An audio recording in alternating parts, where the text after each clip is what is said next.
meio do século XX. Desaparecidos políticos. Tortura. Repressão.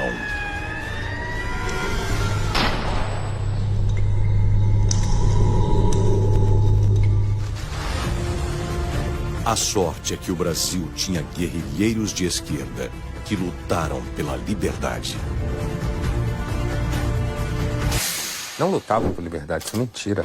Esses caras, eles queriam botar uma ditadura.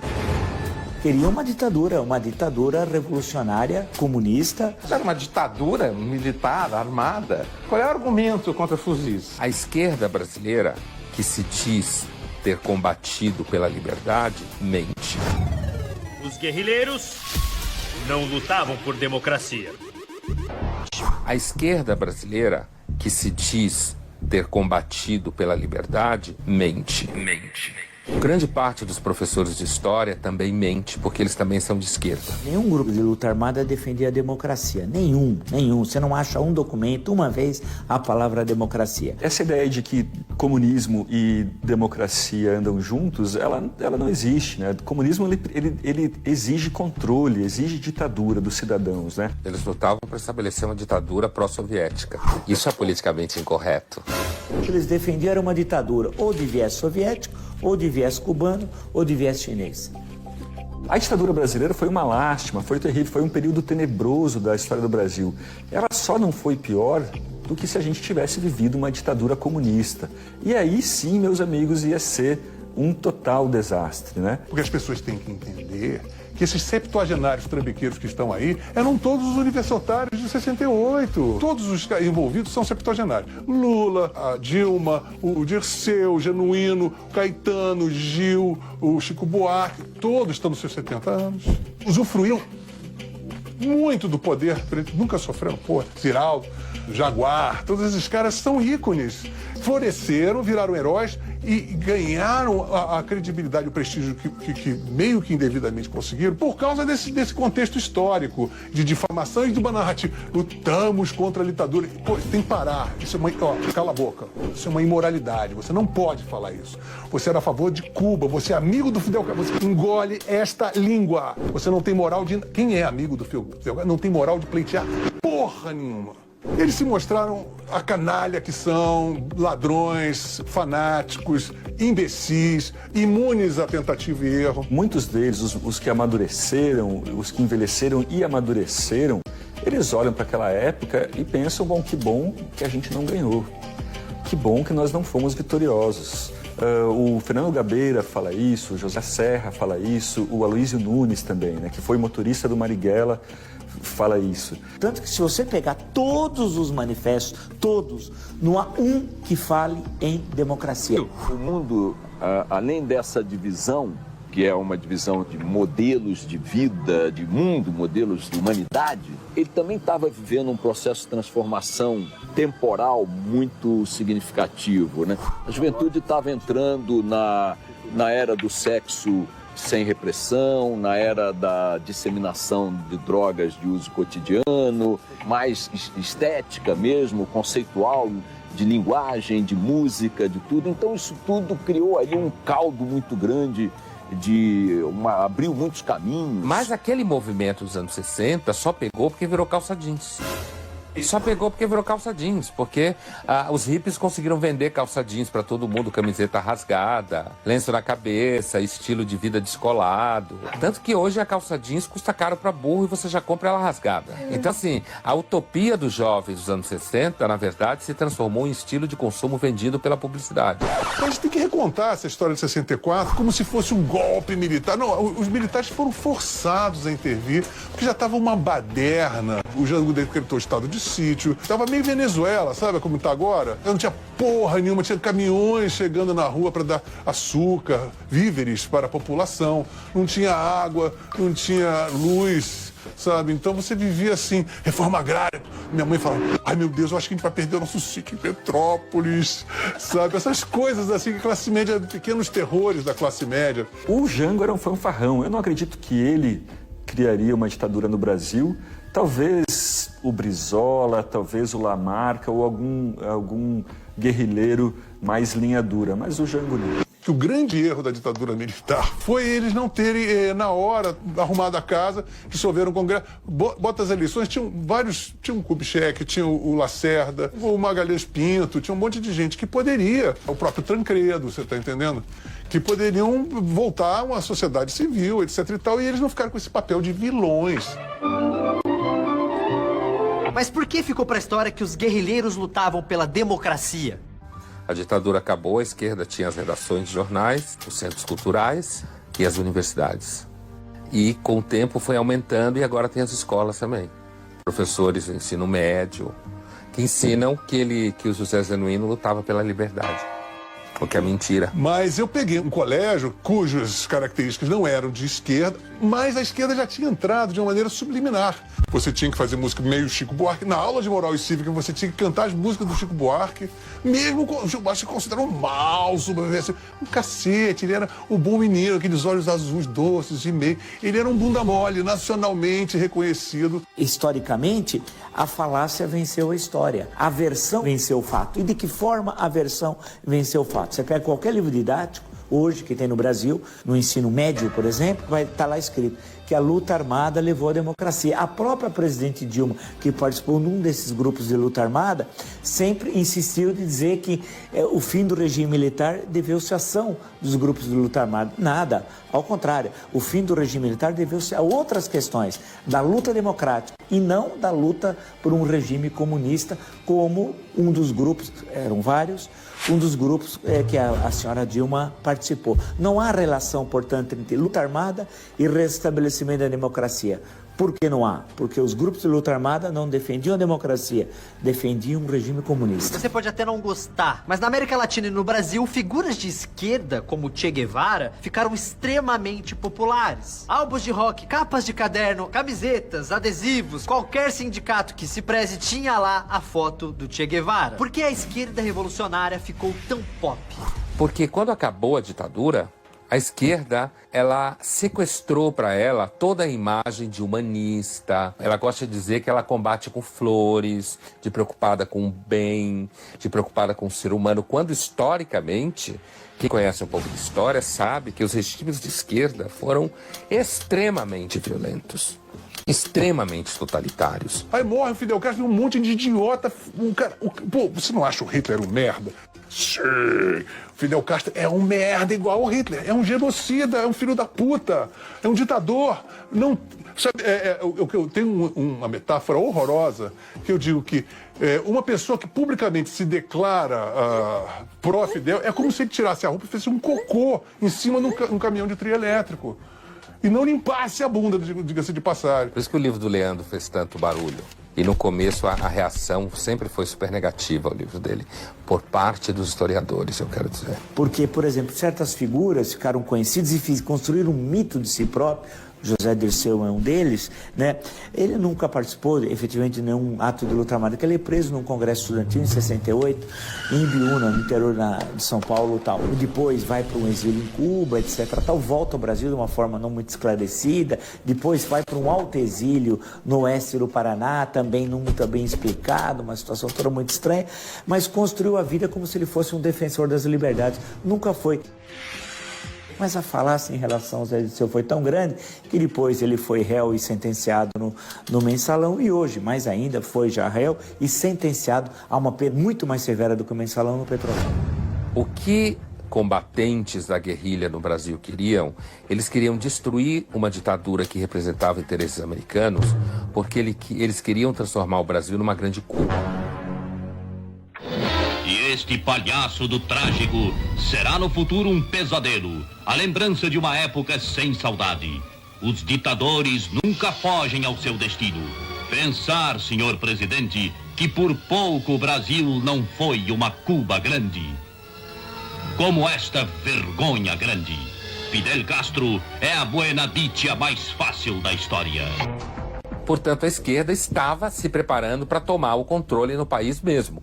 No contexto de Guerra Fria, os Estados Unidos não podia, a partir dos seus interesses, deixar que isso acontecesse no seu quintal. Num continente que as pessoas podem chegar, em tese, andando, a pé. ou podem chegar de barco, numa canoa, certo? Porque lutei contra a ditadura militar, as pessoas têm que entender que esse núcleo que diz que lutou contra... Eram todos treinados em Cuba, e treinados na China, ou na União Soviética. O Anselmo Góes foi treinado, um cara líder, estudante treinado na União Soviética, o Disseu foi em Cuba, pessoas foram o Genuíno veio da China, é maoísta. Não, eu acho que a esquerda é um fetiche do capitalismo, né? Eu acho que ela já surgiu assim. Não é à toa que surgiu em lugares muito ricos. Como Inglaterra, Alemanha, França. Era fetiche do capitalismo, assim. É o burguês que gosta de pensar que é legal. Se teve alguma qualidade da ditadura brasileira, foi ter nos afastado de uma ditadura comunista. Talvez a gente tivesse até ter um feriado nacional no Brasil para comemorar o dia em que a gente se livrou de uma ameaça comunista. A esquerda, ela é um grande caso de sucesso de marketing. Por exemplo, se você pegar o movimento inicial do Fidel e do Che Guevara, em Serra Maestra, com aquela barba, com aquela mochila, com aqueles fuzis subindo aquela serra para derrubar um regime corrupto, escroto como o do Fulgêncio Batista, não tem jovem que não acha aquele momento maravilhoso. O que aconteceu depois foi horrível. Mas, cara, eu tô lá subindo a Serra Maestra de barba comprida. Eu não tô no cassino do Fulgêncio Batista comendo puta e ouvindo Foxtrot. Eu tô na serra, barbudo, de fuzil na mão. As pessoas que acham que não tem diferença de esquerda e direita não deviam dirigir automóveis, né? Porque... Você pode criticar o que quiser a esquerda clássica, mas você não pode dizer que a esquerda clássica era covarde. A esquerda clássica foi pro pau. Foi pra... Mesmo aquela aqui no Brasil, que foi enfrentar a ditadura. Pegou em arma e foi pro pau. Em outubro de 68, aniversário de 1 ano da morte de Che Guevara, guerrilheiros brasileiros prestam homenagem ao herói comunista. Decidem fazer um ato revolucionário. Matar um inocente. O escolhido foi o oficial do exército americano que vivia em São Paulo, Charles Chandler. Charles recebeu tiros de fuzil na frente da mulher e do filho, de 4 anos. 3 meses antes, guerrilheiros do Colina, grupo de Dilma Rousseff, decidem vingar Che Guevara. O plano é executar o militar boliviano que matou o famoso guerrilheiro. Eles dispararam 8 tiros a queima-roupa no homem errado. O major alemão Westenhagen perde a vida sem saber nem porquê. Ainda no ano de 68, guerrilheiros decidem colocar uma bomba em frente ao consulado americano em São Paulo. O jovem piloto Orlando Lovecchio perde a perna na explosão. Muita gente reclamava dos militares, mas pouco se fala do terrorismo dos guerrilheiros. Eu perdi minha perna por um ato terrorista, que eles consideraram um ato poético. Porque a cada atentado terrorista, mais ação repressiva do Estado. Mais um atentado terrorista, mais repressão por parte do Estado. Nunca antes na história desse país viu-se um desenvolvimento tão grande. Taxa de crescimento de 11% ao ano. Milhões de pessoas saíram da linha da miséria e uma multidão de pobres remediados passou a ganhar bem. O desenvolvimento humano cresceu 50% em apenas uma década. Expectativa de vida do brasileiro aumentou 9 anos. Foi ou não foi o melhor governo da história? O Brasil chegou a crescer 2 dígitos por ano. 10, 11, 12, 13%. Quer dizer, é uma coisa, uma loucura. Muita gente desdenha o milagre econômico falando, cresceu o bolo, mas não dividiu. Isso é mentira. A ditadura promoveu o milagre econômico. Quando se fala em milagre econômico que a ditadura teria promovido nos anos 70, estamos falando do número recorde do crescimento do PIB, o Produto Interno Bruto do Brasil. Em 2016, por exemplo, o PIB do Brasil não cresceu, ele caiu. Entramos então numa recessão. Já na época da ditadura, o PIB brasileiro chegou a crescer 14% ao ano, o que a gente chama hoje em dia de ritmo chinês de crescimento. O general Castelo Branco, o primeiro presidente do regime militar, ele liderou um processo de transformação institucional em apenas 3 anos, que é o maior do país, não é? Em seu período de governo, o Brasil ganhou o Banco Central, a legislação do sistema financeiro, a legislação do mercado de capitais, o Sistema Nacional de Crédito Rural, o Sistema Financeiro da Habitação. A expansão de empregos, isso nunca ocorreu na história, o desenvolvimento da industrialização, a ocupação do Centro-Oeste, as grandes obras de infraestrutura, por exemplo, as usinas hidrelétricas. Uma reforma tributária que foi a mais avançada da época, mais avançada do que alguns países da Europa. Não é? O Brasil é um dos pioneiros na introdução da tributação do consumo pelo método do valor agregado, que o Reino Unido não existia ainda. O FGTS, que eu faço questão de destacar, foi fundamental para os trabalhadores, porque antigamente o sujeito trabalhava na empresa, a empresa falia, ele ficava sem nenhum direito, porque a massa parlamentar ia ficar esquecer. Fundo de garantia não. Todo mês, 8% é depositado na conta e ele sabe que ele recebe o extrato. Isso é do regime militar. Que conquista fundamental. Alguém ia falar nisso? Zero. E de 1968 até 1973, o Brasil cresceu a um ritmo chinês de hoje, 11,1% ao ano. E em 1973, o Brasil cresceu 14% no único ano. Né? O nosso regime militar, por exemplo, industrializou o Brasil. O da Argentina desindustrializou. Né? Aqui estatizou a economia, o da Argentina desestatizou. Aqui ampliou as universidades federais, o ensino de terceiro grau. Na Argentina, grande parte que da presença do Estado quase que sumiu dessa área e assim por diante. Essa ideia de que o milagre econômico só beneficiou os ricos, que todo professor de história ou de geografia gosta de repetir na escola, ela não é bem assim. O bolo aumentou, mas todo mundo melhorou de vida. O consumo de livros aumentou 800%. Não foi só a elite que comprou livros. A classe média também aumentou muito. Muitos pobres melhoraram de vida. O crescimento econômico ele costuma ser bom para todo mundo. Quando a gente viu, por exemplo, em 2007, 2010 no Brasil, no boom econômico da era Lula, muitos milionários surgiram no país, a classe média aumentou e muita gente saiu da miséria. Quer dizer, todo mundo está no mesmo barco. Quando o país enriquece, todos enriquecem junto. E tudo isso criou as condições para um excepcional ganho de produtividade que provocou o que se costuma dizer o milagre brasileiro. O governo Geisel foi terrível na economia, encheu o Brasil de estatal, assim que foi muito parecido com o governo Dilma. Não é à toa que tem um texto do Guido Mantega elogiando os projetos econômicos do governo Geisel.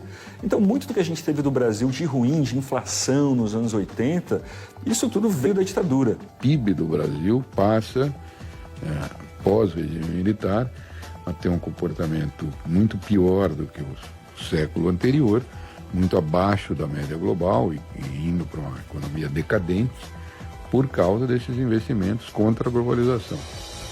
O aspecto mais fundamental do desenvolvimento é o capital humano. É a educação fundamental, é saúde pública, é prevenção de doenças, é redução da mortalidade infantil. E nós deixamos muito para trás. O regime militar agravou essa tendência. Uma ênfase desmesurada em formação de capital físico sem uma contrapartida de formação de capital humano. A desigualdade agrava muito isso, porque as famílias de menor renda não têm como investir na formação dos seus membros mais jovens e sequer têm a percepção de como a formação educacional será relevante para o futuro dessas crianças e desses jovens. Então é um ciclo que se agrava, porque uma geração não é capaz de corrigir as deficiências, as deformações da geração que a formou anteriormente. Não é um problema de privatizar. Estou cagando para ter 50 mil empresas públicas, desde que elas funcionem. Não custe mais do que deveria custar, não ganhe mais do que deveria ganhar, não pague mais do que deveria pagar. Se está na mão do Estado, se está na mão do setor privado ou dos deuses, estou cagando. Eu quero é pagar o meu imposto e ter o retorno compatível com o que eu fiz, com o que eu paguei. E hoje o Brasil tem um dos piores sistemas tributários do mundo. Eu acredito que se naquela época o sistema tivesse nascido de um debate democrático, ele seria mais sólido e resistiria mais à pressão dos interesses localizados, dos grupos corporativistas, né? Portanto, a democracia, ela gera mais dificuldade de aprovar certas medidas, mas uma vez aprovadas, elas são muito mais sólidas. Chile, 10 milhões de habitantes, 3 mil mortos pelo regime. Argentina, 20 milhões de habitantes, 30 mil mortos pelo regime. Brasil, 90 milhões de habitantes, menos de 400 mortes. O Brasil teve uma dita branda? Branda, adjetivo feminino singular, significa pouca intensidade, falta de rigidez, antônimo de dura. Se compararmos os números do regime militar no Brasil, teremos então uma ditadura ou uma dita branda? Nós temos distinções nítidas entre os danos que a ditadura chilena produziu e a Argentina produziu e aqueles no mesmo terreno produzidos pelo Brasil, pela ditadura brasileira, que sem dúvida fez menos vítimas, né, do ponto de vista dos assassinatos e tudo mais, comparado aos números argentinos e criada a proporção, observada a proporção do contingente populacional lá, foi uma coisa de louco. A nossa ditadura não foi tão sangrenta quanto a de Argentina e Chile, ou mesmo a paraguaia. E é verdade, a nossa ditadura não foi tão sangrenta quanto a de Chile, Paraguai e Argentina. A gente não teve voos da morte, a gente não teve Pinochet, a gente não teve Stroessner. É difícil achar uma ditadura militar que tenha matado menos que a brasileira. Se você for comparar com grandes ditadores do mundo, o Stalin, o Hitler e tal, a ditadura brasileira foi mequetrefe. Eu acho, inclusive, que essa é a história que a gente tem que contar para os nossos filhos. A esquerda saiu dos movimentos sociais proletários, de gente com baixa formação, e virou coisa de PhD. Virou coisa de professor de filosofia, virou coisa de professor de antropologia. E professor, por definição, é alguém que não gosta de correr riscos. Ele não gosta de correr risco no trabalho, ele não gosta de correr risco com ideias, ele gosta de ensinar aquilo que a maioria pensa que está certo no mundo dos professores, eu quero dizer. Ele não gosta de ensinar alguma coisa que atrapalhe a sua carreira dentro da universidade, alguma coisa que seus pares não concordem com ele. Veja 2013. Na minha opinião, a esquerda perdeu uma grande oportunidade ali. Você sabe que em história não tem espaço vazio, alguém ocupa. E quem ocupou? Os coxinhas, né? Os coxinhas reaças ocuparam, eles pegaram gosto para ir para a rua. Mesmo com pautas idiotas, imbecis, pedindo volta dos militares e não sei o quê, bababá, mas de qualquer maneira eles pegaram gosto. Eu fiz parte dos 50 do MASP, foram 50 pessoas no final de 2014, quer dizer, eu já venho a passeatas há um tempão. São cunhos completamente diferentes. A passeata popular, realmente, que bota milhões na rua, tem um cunho completamente pacífico, né? Que eles querem dizer, extrema-direita, militarista. Pô, tem uns babaca lá, militarista. Mas não é todo mundo, não. Agora, a esquerda que queima ônibus, que acaba com todo mundo, isso são manifestantes, né? Manifestantes. Por outro dia, uma Fiesp, os caras jogando morteiro em cima dos guardas, os guardas com busca-pé, né? Porra. Se eu te pedir uma palavra de ordem sobre 2013, cada um vai dizer uma, eu diria que é respeito. As pessoas foram pra rua para dizer que querem ser respeitadas. Por quem? Quem é o antagonista daquelas pessoas? Por que milhões de pessoas foram para a rua? Sem partido, sem bandeira, sem discurso, sem liderança. Por que elas foram para a rua? Foram movidas, se não era um discurso, se não era uma bandeira, não era um partido. Era um sentimento. Que sentimento sintetizava aquilo ali? Respeito, pô. Para de me sacanear, para de me roubar, para de me explorar, para de abusar de mim, entendeu?